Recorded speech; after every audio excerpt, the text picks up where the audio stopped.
Back to another episode of the Girl Stop Playing podcast. It's your favorite homegirl, Coriel, here to encourage you to stop playing with your potential and start working for what you want in life and in love. You already know that I'm bringing you the information and the conversations to help you make the money and get the honey.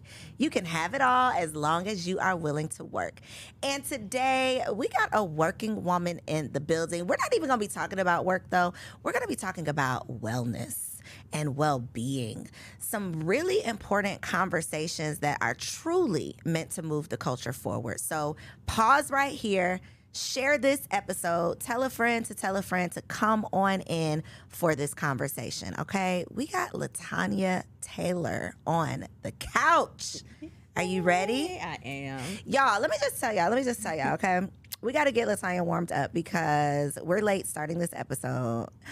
She was outside waiting for me for a very long time, and sis thought I stood her up, okay? So we got to warm her up. We got to get her talking on this couch because this conversation is so, we could not have not had this conversation. I think the moment I met you, I literally turned to you and said, I got to get you on the podcast. Yeah, like, we got to talk about this. Yeah. This is such an important topic of conversation that we're about to get into. So I publicly am going to apologize for the tardiness. No, I don't like wasting people's time. So we're publicly going to apologize for the tardiness of this episode, but I'm ready to get into it. Okay. So tell the people what you do, though, so we can put some respect on your name before we get into this. I'm LaTanya Taylor, affectionately known as the Rev Coach, the Juicy Spirit Mama, the Priestess of Purpose, Pleasure, Passion, and Profit. So we can talk about money because I don't think that they're disconnected. Okay. Our womanhood and our femininity is very much connected to our wealth. Let's start there. Tell me how.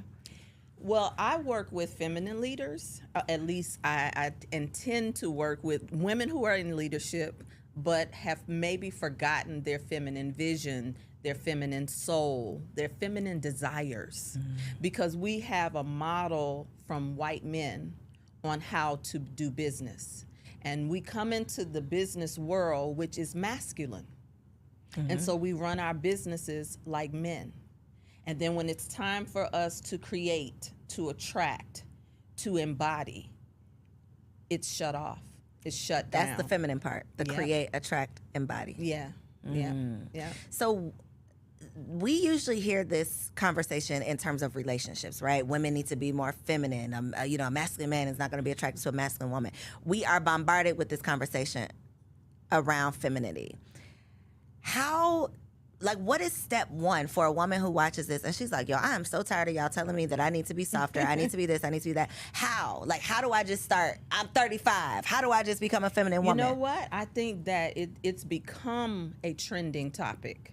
It was not trending when I started doing this work. Your generation is now taking it and talking about the soft life and I want a soft life. I want a soft life.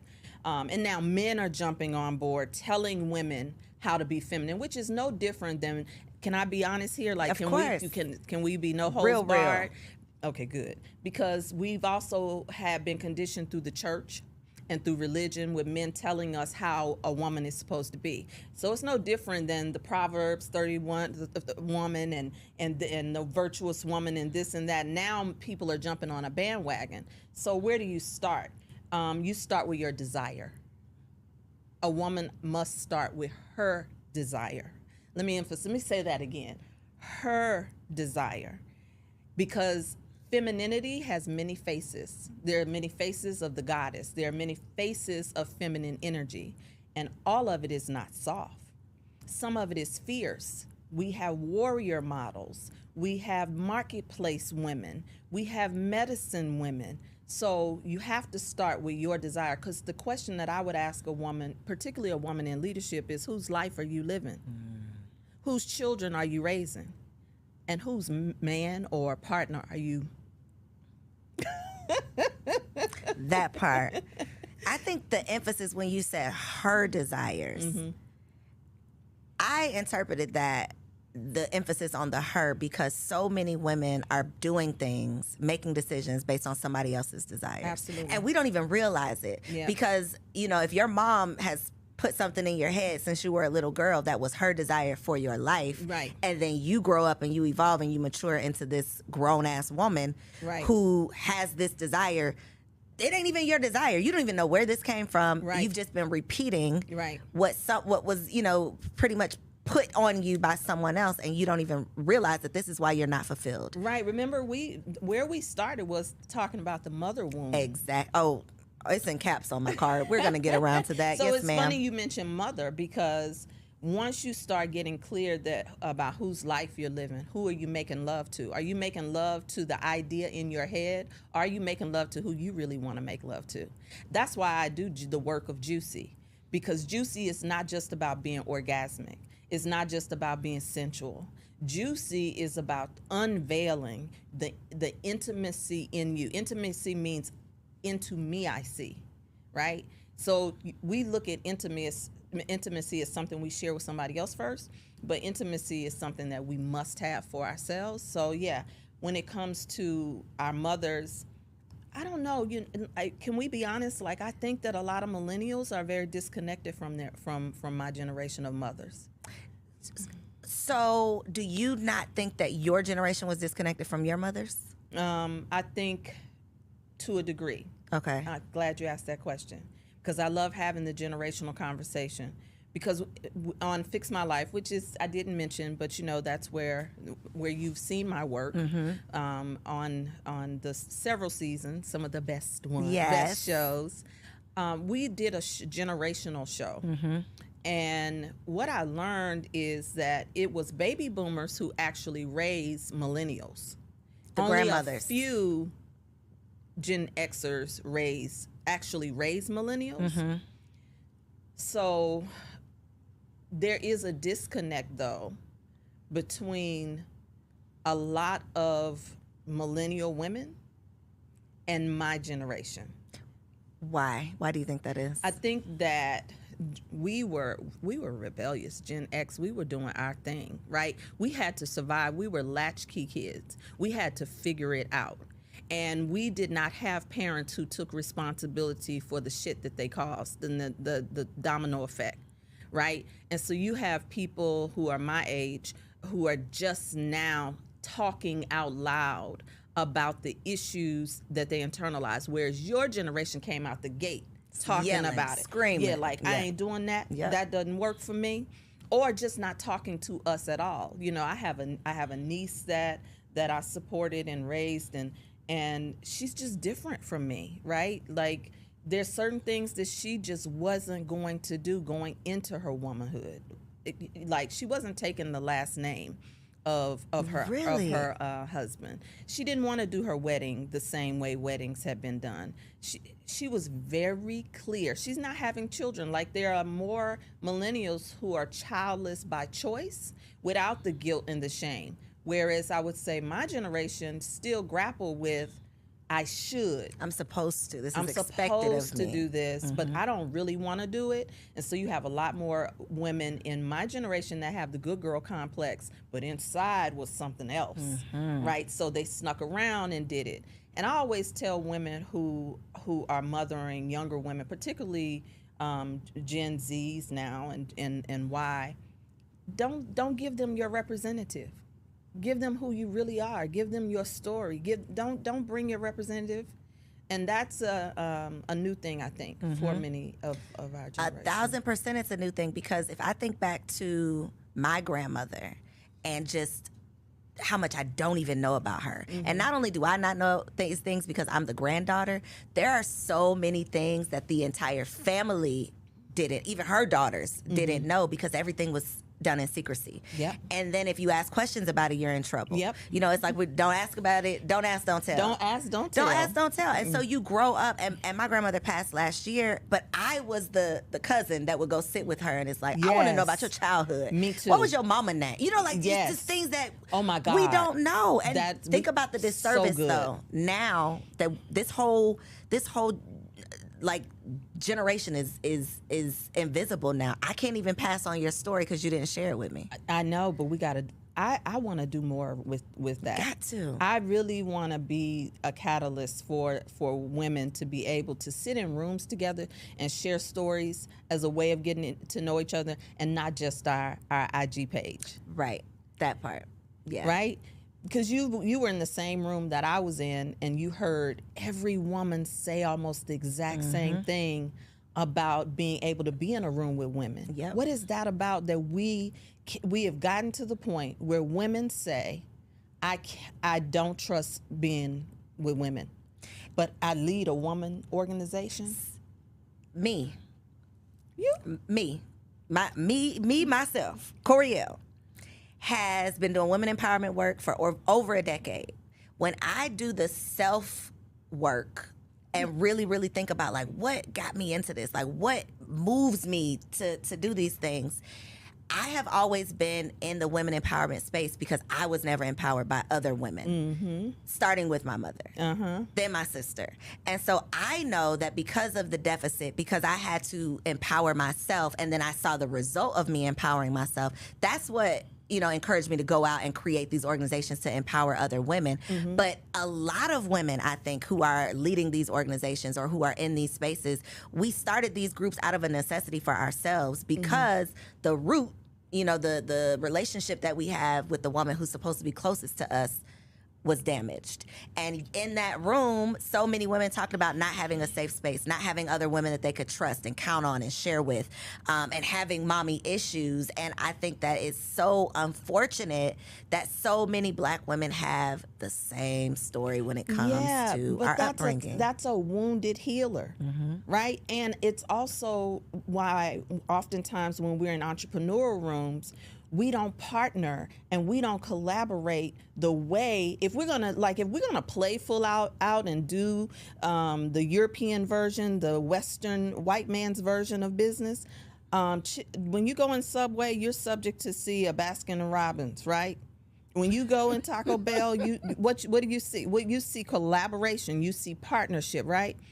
But we think that we have to do it all by ourselves, or that woman is competition. We are light years behind on ways to do business, right? And so that is toxic, and our money is toxic. And that is why it's easy for so many women to be burnt out, because now you have to pretend. Now you become a prisoner to your brand.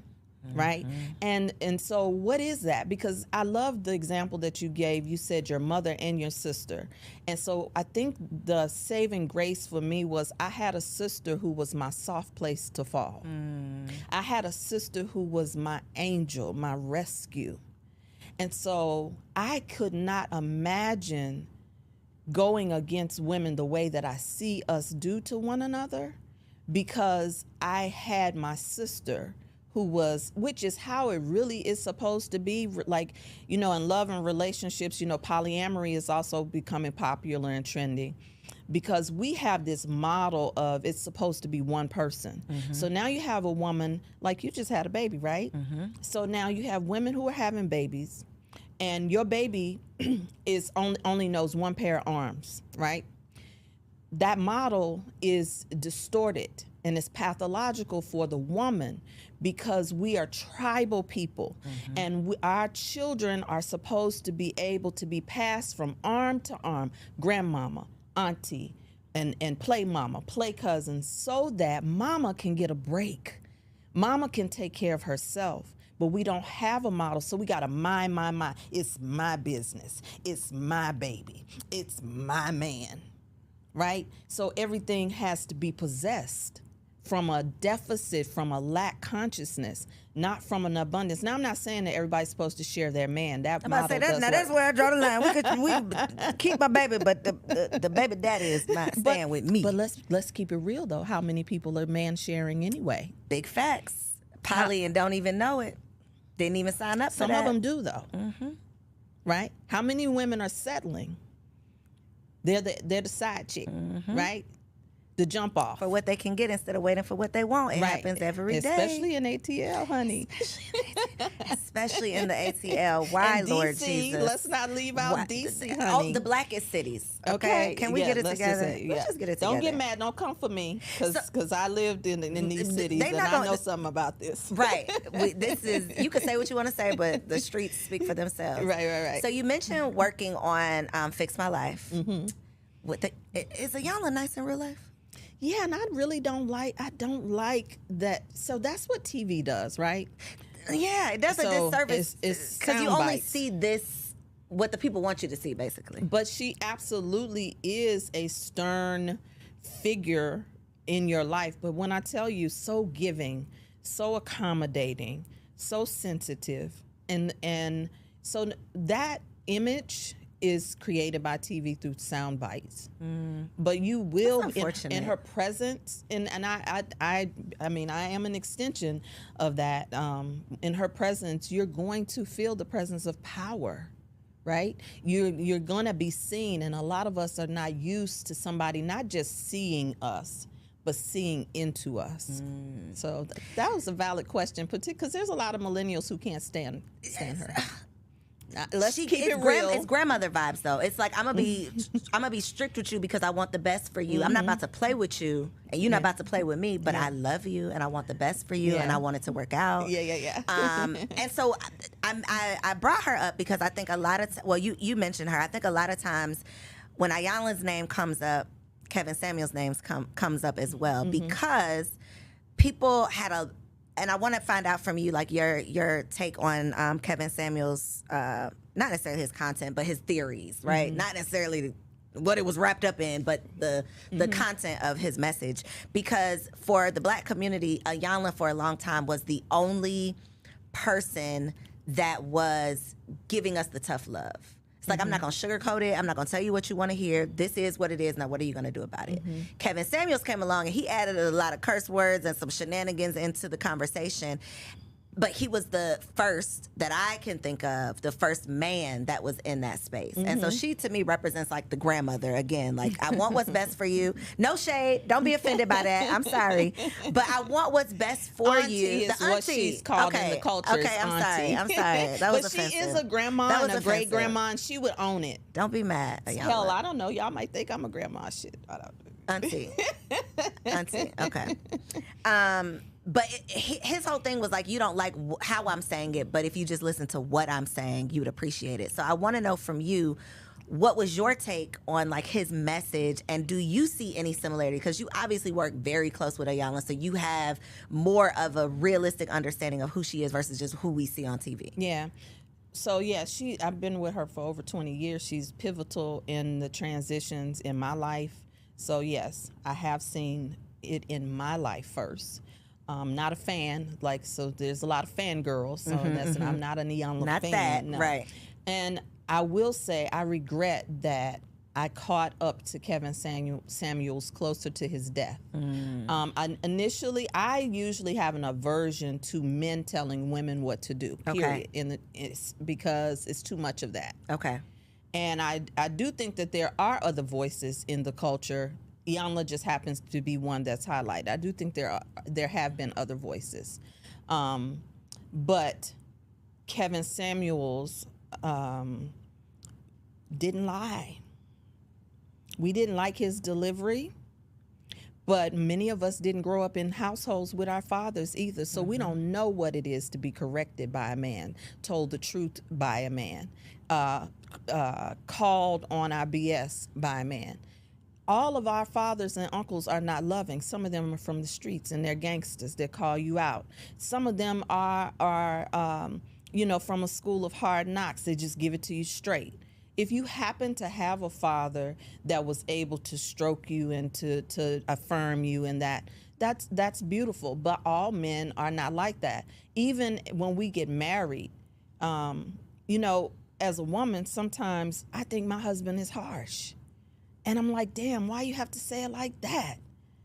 But I had to work on how I receive, which takes you back to the feminine, right? So we say we want these things, but then when the truth comes, we don't like how it comes to us. So yeah, it was some of his stuff antics, and sure, absolutely, over time.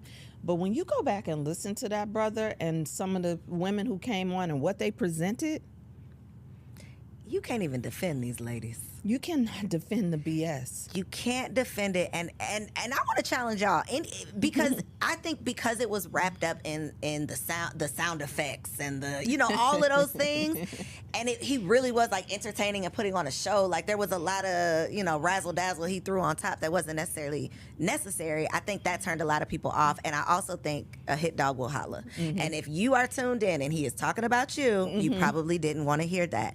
But if you go back now and take the emotion out of it and like don't put your personal feelings into it, I really believe he wanted what was best for the Black community. I absolutely believe it. There are a few shows where he was calling out women who had left their husbands, and you know what, I do deal with women who get to the point where we are so masculine in the way that we move in the marketplace.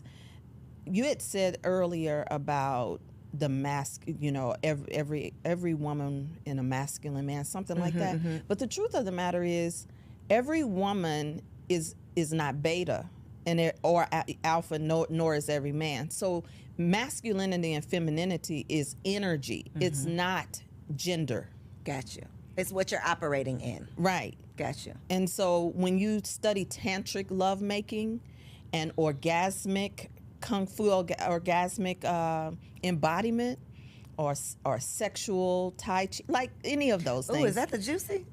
Yes, some of it is. Okay. What you're doing is you're playing with masculine and feminine energy. So when one breathes, another one exhales. That's how our relationships really are, right? So like, to even be orgasmic, there's a way that we have to be able to tap into ourselves, that the man finds his yin in orgasmic exchange, and the woman finds her yang or yang. Interesting. Okay, so let's wrap up the mama conversation before we get into the sex talk, because for a lot of people who have not experienced therapy on their own or personally, watching Iyanla might have been the closest thing that we saw to true therapy, in terms of you recognizing, getting that awareness, recognizing your stuff, owning your stuff, figuring out a solution, which is what therapy is supposed to be, right? And I definitely saw a lot of episodes that were rooted in childhood stuff. When you're doing your work with women one-on-one, are you noticing that the majority of the challenges that women are having are rooted in childhood Almost stuff? all of them. Almost 90%. 85 maybe. So what is the work that we should be doing? Like, even if you don't have a therapist, what is the work that needs to be done, knowing that there's a 95% chance that you're still dealing with some childhood issues? It depends on your story. Your life is always giving you feedback. Your life is always giving you feedback. And so if you want to know what's going on, look at what's happening in your life. It could be money. Your money has a story. And most of the times we have not ever dealt with our money story. Your relationships with the opposite sex, male, female, female, male. Either way, look at that. Or same sex, because when we start talking about women in rooms with other women, that's a mama issue. That's a self issue. Because when you say I can't be I can't trust women, you don't trust your damn self. You don't trust yourself with women because you could not trust a little girl once upon a time somewhere with a woman. There was a woman who traumatized you. And it's important to say this for the culture. Very important. Our culture, no matter the generation, does not give Black women permission to say, I was failed by my mother. Because we see so many women sacrifice for us. We see what our mothers have gone through to get us to the other side. And so now you have people in your own family who will say, don't say that about your mama. She did the best she could. And then we say it, we take it on. She did the best she could. I don't blame my mother. That's usually the second thing. And that's when you know that you have not done any work. And what that does is it becomes suppressed and oppressed. It's cool, though, to talk about daddy, the daddy that wasn't there. Oh, it's cool to put it all on at his feet.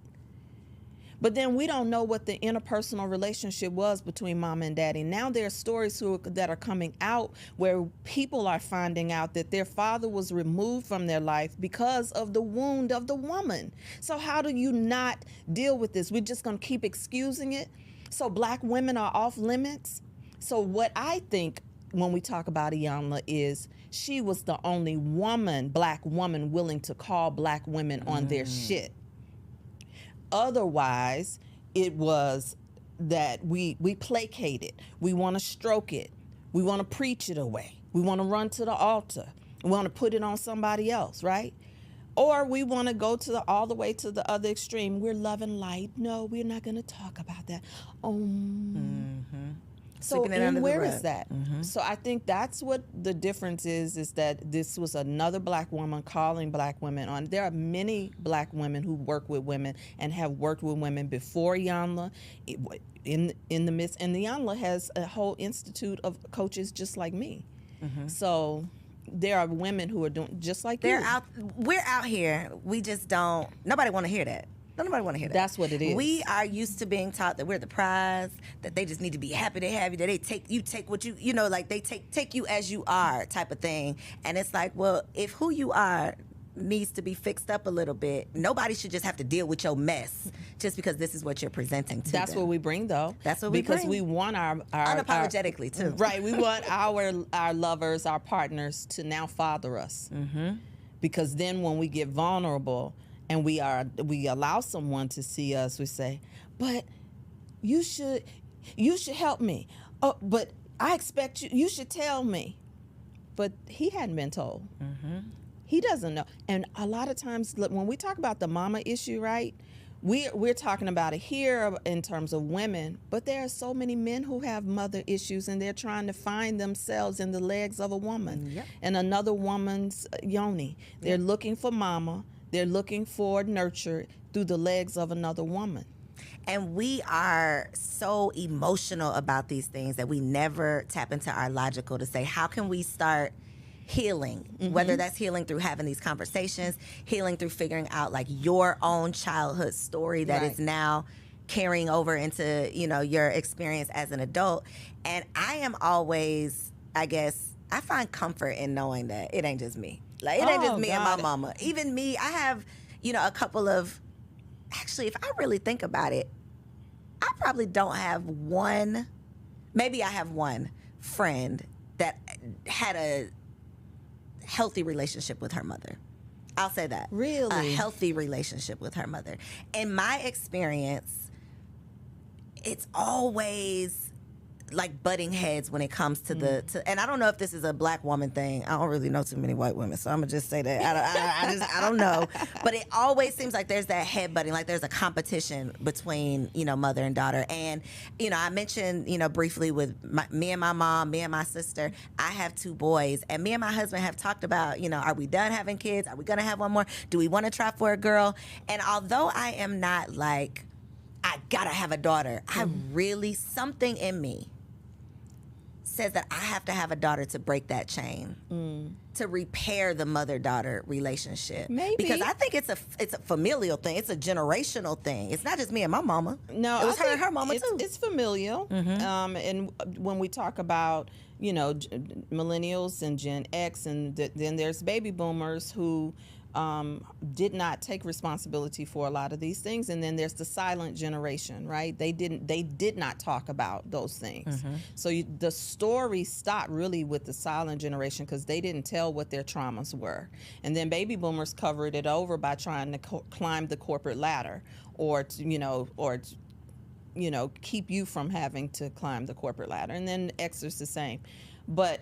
I don't know. I see that differently. I see it as both and. Yes, you could break the generational pattern by having a girl You will be putting yourself in an initiation, a rites of passage process, or you can commit. More women could commit to seeing young women as your daughters, as your nieces. I think that millennials are much more disconnected because of technology. They did not grow up playing with their cousins the way that we did. We played with our cousins. We looked out. Your cousin was your sibling. Your neighbor was your was like everybody. We had a relationship, but when you have a relationship with technology, right? There's something that cuts off, and you're numb from seeing the tribe. I am responsible for that young woman who I'm in proximity to. That even is if we're my not related. Even if we're not related. Even if we're the not village related. mindset. That's right. Absolutely, the village mindset. I have to stop myself sometimes in the store when I see other people's children, because I know that these children now will fight you. Right, and their mama will turn around and fight you too when their kid was doing wrong. It's a whole new world out here. But I've been talking about this village concept because it's not like we've heard. It takes a village to raise a child, but it takes a village to do life. It takes a village to have a successful business. It takes a village to have a healthy marriage. It takes a village for you to have yourself together, because at the end of the day, I need somebody to lighten the load. I need somebody I can delegate to. I need somebody who can pick up where I left off. And to your point, we've created we've put ourselves in solitary confinement. It's just us and our phone. It's us and our phone. And you know what? I want to say this too. Mother is more than just your mother as well, right? When I work with women, mother and father, they are symbolic of other levels of your own spiritual journey. Gotcha. They represent many more things. And so when I take a woman on a journey, we're going to the door of mother and then beyond the door of mother. Oh my God, when I tell you, I found myself at my own altar praying when I had been rejected in sister circles, pastoral circles, because I am ordained as well, and so I was hanging out with ministers, but I'm different because I'm metaphysical, I'm eclectic, right? I'm free. I'm not bound by anybody's system. I got free from systems because I also was in the Nation of Islam many years. Girl, I got it. You got so much, Lord Jesus, that wasn't even on my list. Okay. Wow. You have lived lives. It was right. I literally started. Some people many are called, but few are chosen. So wow. I answered the call. So I started when I was very young, giving my life to religion. So I know religion, what it takes to not be addicted to religion. I got married when I was young. I was 19 years old when I got married. I had businesses as a young woman when I got married. So when I talk this, I'm not talking it from no hoity-toity, airy place. I'm talking about the journeys of what it took for me to become the butterfly, what it took for me to become juicy, right? And so when we look at mother, we just stop at our mother, right? But I had to pray when I felt the pain of rejection, because I had to ask myself, why do you care so much about being accepted by these women? Why does it cause you so much pain? And initially, I hovered around the women and what they were doing and what I had given to them, and reciprocity, because we love that word too, right? Relational reciprocity. But it wasn't that. And and this is why ancestral work is so powerful. At my altar, I found these answers. It was at my altar that my ancestors showed me in my prayers. It's because you're still trying to prove to your mother to see me that you're valid. So guess what? We take that and we go from one circle to the next, really seeking that. And so I cried those tears. But when I got the answer, sis, oh my God, it was a game changer. I got comfortable in my business. That's why I say it's not disconnected. I got comfortable not having to promote my business the way other people did, and would be full. My programs would be full when I got comfortable. But I wasn't out here hoeing myself on the internet. Come on. Right? And I got comfortable, and then my clientele started to change. I wasn't attracting women with broke mindsets and broken hearts. Don't pay. Come on now, you know about clients Yes, who ma'am, come I in do. and don't pay. I stopped attracting that. And then my clients started to call me the same thing that my friends would call me, Mama LaTanya. I couldn't even embrace Mama LaTanya when they would call me Mama LaTanya, because inside I had not embraced that because of that wound. And now I'm an initiated priestess, and what do they call me? Mama. Iya. So our journeys, our steps are ordered. Our steps really are, even the pain body that we walk in and avoid, we'll just stay in remedial learning. We'll just keep on doing it. Do you have children of your own? No, and that's what I was going to say too. That's why Mama was a challenge for me, because I wanted children initially. And, you know, I've done plant medicine journeys, other initiations, where I have had experiences where the great mother, the divine mother, showed me that in past lives I had already mastered Mama. You've done that. I did not come here this time to have physical children. I came to mother other women like you with stories. I came to mother other women who felt motherless. And so my clients have testimonies of being able to be available to their girls, their children, who when their girls are coming on their cycles now, they have ceremonial experiences, and not tell them, don't come in my house and don't bring no babies up in my house. You better keep your legs closed. How many of y'all heard that? And that's all we heard. And that's there all was no we other heard. part of the story. That's it. Right. And then we wonder why we can't have successful relationships. And we wonder why what's also not talked about is the infertility rates amongst Black women. What do you think is causing that? I think it is mind-body connection, and those messages of shame and guilt, and also expenses. There are millennials who say that the children are too expensive. Straight up like that. When you mentioned at the beginning, you know, the millennials are like the first real generation that are like, no, I ain't have no kids, and what you gonna say about it? I've always known that I wanted kids. It ain't never been a thought. I knew I wanted kids, right? Mm-hmm. I didn't judge people who said that they didn't want kids, but I never understood it. Mm-hmm. I never understood it. How could you not want kids? But baby, now that I had these kids, I just feel like I have a whole new understanding of you making a conscious choice that this is not what you want your life to look like. And I don't think that we as a society have given women the grace to be able to do that. Because to your point, it's like, if you don't have kids, what's wrong with you? Or why would you not want to? Ooh. Or there are women who that it wasn't meant for them. Right. So how do how does that make someone feel if you're like, well, your life is meaningless if you're not a mother? And it's like, well, no, I've done that. I've mastered that. I'm here to experience something new. It took me a long time, though, to get here. I can imagine. It took me a lot of processes. I can imagine. It took me a lot of herbs, a lot of detoxing, a lot of stuff that I thought I needed to fix within me so that I could get pregnant, because I have the mothering energy and mothering spirit. And what would happen is I'd mother everything around me, right? And then, so when it didn't happen initially, I felt some kind of way about it, and in my book I actually talk about that being a pathway into my femininity, because I was ordained as a metaphysician long before I came into more of this feminine art technology. And I didn't do it with us. I did it in the company of 250 women from all around the world. And I didn't do it with us because most of us, we want to do the work through pain, not through pleasure. And so I learned through 250 women who did not look like me, a neutralizing force of womanhood that got me to have some of these conversations. And it was a beautiful thing for me. And it was in that moment that I said, I gotta do this for us.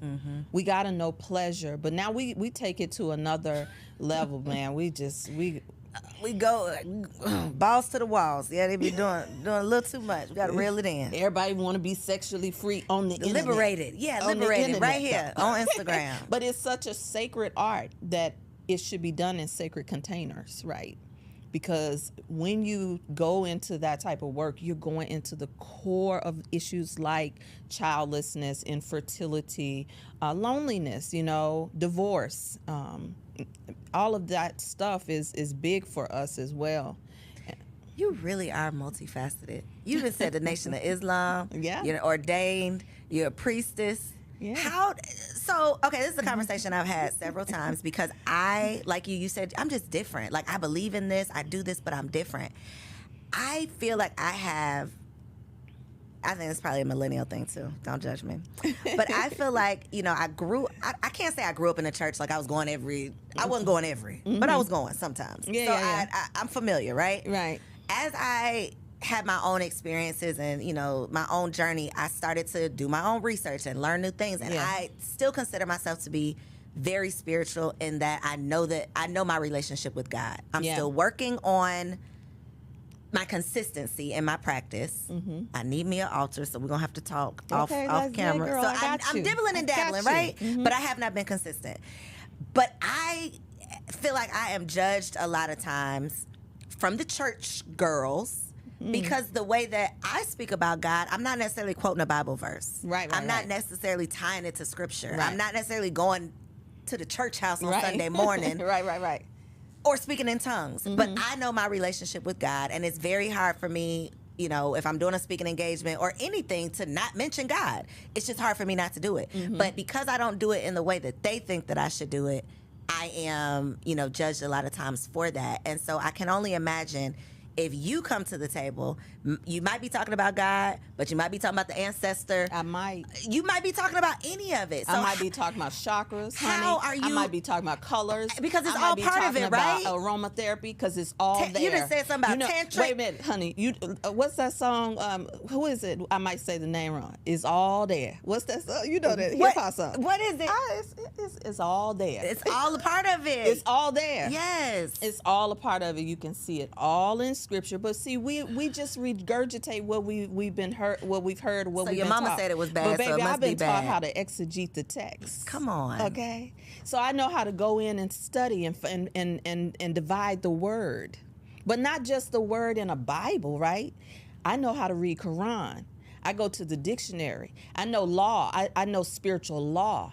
I know when ministers are reading the books that they won't tell y'all they reading because they go and teach about it, but they won't tell y'all about it. They won't tell you the authors.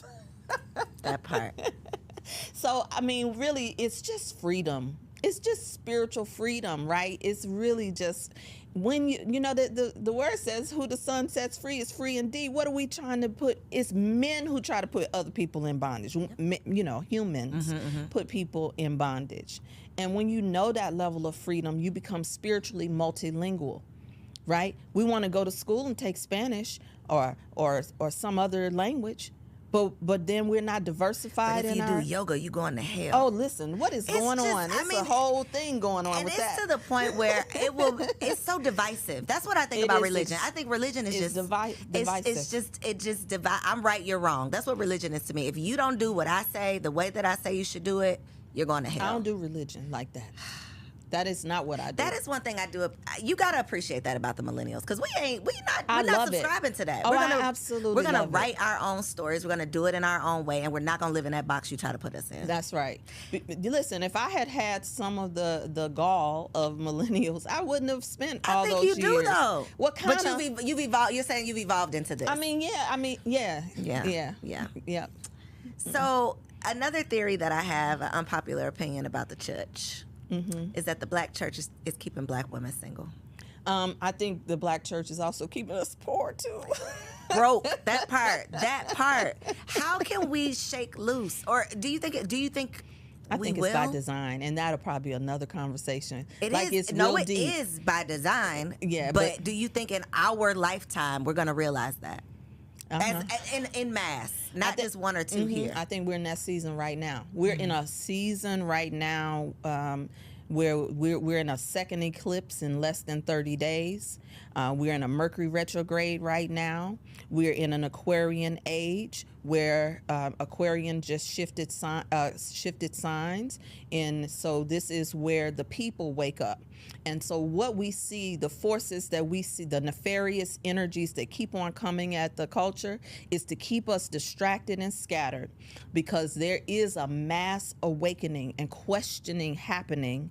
And so when in order to keep people distracted, you got to turn it up. You got to keep them in survival mode, keep them injected with things. Don't snatch this video down, YouTube. Okay, we'll just keep it there. I didn't say nothing. You ain't say nothing, but I picked up what you was putting down. I'm talking about even now in your food. I mean, listen. So, I mean, I've lived abroad too, right? Where'd you live? In Costa Rica. Okay. Do you know, like, the things that we eat are they're not like illegal. They're illegal, not even allowed. The weight that we gain and carry, I didn't even have to worry about food. I could eat white bread and drink coffee in Costa Rica. Anyway, I digress. But the point we were talking about is freedom. And once you know freedom and you know law, not just laws to be so spiritual and talk about law of attraction. The law of attraction is a part of a whole universal law system. And when you know that, all religions were built off of universal law. And when you understand universal law, you get to choose how you demonstrate it, which is what religion is supposed to be, the path you choose of expressing universal law. Well, we sure got off that path, didn't we? Because that is not what religion is now. Right. At all. Well, there's a history. Right. Most of us don't know the history. We inherit, just like we do our wounds and these secrets. We inherit, and then we become gatekeepers who protect these things without any study, without any challenge. Because anything I can't question. That part. I can't even ask why. It's just because the Lord's will be done. No, Right. There has to be something beyond that. That is slavery. Anything that you cannot question, you need to question. Anything you cannot question. And if you're not satisfied with the answer, you should be able to do your own personal investigation of the truth. Without the threat of you going to hell. Without the threat of you going to hell or getting put out of somebody's house. Or that you are demonic. Or that you are going against the will of God. So, I gotta get your phone number. Like y'all say that. All of y'all said that in that room that day. Not me. Did I hit you? What I say? I'm gonna get you on the podcast. Well, you did say that. Thank you. You know, you executive women, y'all say y'all want to do this work. Let me tell you why, though. Let me tell you why. So, when I tell you, like, there are people on the internet who talk about their relationships and they try to act like they're all perfect for the people or whatever. When I tell you, I really, really, really, like, I love his dirty draws. Like, he the homie, right? Yes. God really gave me my person. Yes. And I get confirmation in so many ways, but one of the ways is that we crazy together in this area. So we're very non-traditional. I won't say crazy. We're very non-traditional, unorthodox in our thinking, right? Free. We are both free to the point where someone connected me with a woman who does Reiki. Yeah, right. good. So I went and I did Reiki. As soon as I did it, I'm like, oh my God, this was crazy. You got to do it. I scheduled his session. He came, and then the next time I saw the lady, I was like, you met my husband, and she was just like, it is so rare that I have a couple that are on the same frequency with this type of thing. Like, you don't know how many wives will sneak to come see me and won't even share. They can't even go home and talk to their husbands about this experience because their husbands think they're crazy. Or vice versa. Yeah, but you're not equally... You're right. That's equally yoked, right? It's like we're going in the same direction. Absolutely. We're traveling on the same path. So I want to find out about your husband, though. Yeah. Because you have lived many lives, Yep. right? But y'all have lived this life alongside of one another. Yep. How has he evolved as you have evolved? My husband is an OG, okay? Like, yes, I blush when I talk about him. Because a well-loved woman shows up differently in the world. That part. And, we often talk about, like, I do astrology in my work, right? And I'm a manifesting generator, which means Me too! See? See? We speak the same language. Yep. And so that means that we're supposed to do multiple things. We're multi-purpose, multifaceted, right? My husband is a manifester, which means that when he focuses on something, he's focused on that. I get the benefit of that too. And he is free. I knew my husband when we first met. The first night, I knew who he was. I knew he was a man who had done his work. And he knew me in the spirit. And literally, it was like we were inseparable from that point. And we challenge each other big time. Like, when you are soulmates, you also have those challenges. Like, you got to go to the deep parts, and it's not always easy, and it's not always pretty. Nope. And I don't always like him, and he doesn't always like me, but we love each other, and we are on a journey that commits us to one another. So, like, even sometimes when I am red hot angry, I can hear the voice of God in him calling me forward. Like, you know, I can hear the universal laws and the universal principles in him.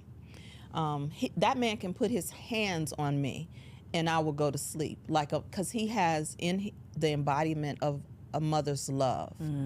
So even the parts of me that may not have gotten nurtured, my mother's hardcore, right? She's one of those old school hardcore ones. But I know, like, I can feel his love coming through his hands, right? I don't always like how, you know, he presents sometimes, but it is so beautiful to have, like you said, a homie, like, you know, to walk together. When we went to Costa Rica, it was just me and him. How long did you live there? Almost 2 years, 2 years and some change, really. And boy, that's why when the little thing came, that thing, we didn't have any problem being able to shut down together. A lot of people's relationships could not endure that kind of time together. It's like, oh, this is who you really are, huh? Yeah, no. Yeah, so it's good to have that kind of protection. To have home. Yeah. And I have a man who is, I know how to fall into my softness more with him, and if I don't, he knows how to check it. And I like that. Right. You know? Yes. Okay, so the clock is, okay. Can you come back? Yeah, you for real? Did I lie this time? Okay, no. Because I don't like when people, I'm like, is this a Hollywood invitation? Are you just saying it because it's polite? Black or Hollywood. am I really going to hear from you? That's why I make sure I followed up, because I'm like, this ain't that. Yeah, right. And truly, all jokes aside, the conversation around the mother wounds is so necessary. It is so necessary. It's so necessary. So, are you taking new clients? Oh, yeah, I'm taking new clients. Tell the people what kind of work you do, because we done had a whole lot of conversation. We are going to bring her back, because we got to get into, I feel like we need to talk about the Juicy, though. Yeah, we got to talk about Juicy. Okay, so tell us about Juicy, and then you can tell the people how they can connect with you. This is my signature work and program. Okay. It is through pleasure. I found my feminine through sacred process and pleasure, and I wrote about it. Okay. And I captured some of the stories of women who had gone through the rites of passage process. I think that the quickest way to sum me up is that I am a spiritual midwife, or a midwife in everything that I do. Coaching is just, it's one umbrella, and I think it's used far too loosely. But to do the soul surgery work, I take women on feminine soul retrieval journeys in their love, sex, and money. That is what I do. Well, we want all of that. We want some love, some sex, and some money. Okay, so they need to holler at Latanya, Rebirth with Latanya. Yes. Right? Yeah. We will have it up on the screen. We will have your information, the link to the book. Can they get the book, or is this for clients only? No. They can get the book. It's on Amazon. Well, we're going to link it. We'll link it so they can find it. No excuses. We'll make it easy for you. But we got to have you back, because I want to talk about your man. We got to talk about marriage. I need to tell a little bit more about my mommy issues, but that might be a session and without the cameras rolling. So we'll talk about that. And I really want to get into the Juicy conversation, just like a little bit deeper, because I think it was so important when you mentioned what intimacy really means. It's not just, I'm going to just like have sex with my man in a fancy way. you know, in a romantic way, but it really is like fancy way. we're gonna get fancy tonight and be intimate. But it starts with self, and so many of us, the only conversation that we ever had around sex or intimacy or anything is like, it's bad. Stay away from it. Don't do it. It comes with all these consequences. Right. And we never have the other part of the conversation. Yeah. And then our lives are a reflection of us not having the other part. Absolutely. So I think this was healing. Oh. I think it was healing. Oh. It was. Somebody out there got a tissue right now. Somebody out there is like, look, he nodding. He was about to shed a tear. Because we don't have these conversations. There's not always a safe space to have them or even hear them being had. So I appreciate you. I appreciate you. You're not mad at me, are you? No, I'm not mad at you at all. Okay. My toxic trait is that I'm always before time. So you was here. Oh, okay. So you was. No, I was here just a few minutes before time. Okay, but just a little bit. Yeah. Okay. Well, next time we're gonna get it together. We're gonna give you a door code. It's Okay. all right. Y'all, was she bomb or was she bomb? Like we need some more auntie. Can I call you auntie? Will you be my auntie? I'll be your auntie. Okay. I don't have no aunties like you. You don't. I don't. Look at my face. We'll talk about it off camera. All right, y'all. I'm gonna be your rich auntie. Please. High five. I don't got no rich aunties either. All right, y'all. Thank y'all for tuning in. Another bomb episode. In the comments, though, let me know some questions that you want me to ask LaTanya when she comes back, because I'm serious. She will be back. Make sure y'all subscribe to the channel so that you will not miss her. And go follow her on Instagram for all of this goodness. You got to keep it going. I love y'all. I got nothing but love for you. I want nothing but love for you because you deserve it. And I'll see you on the next episode.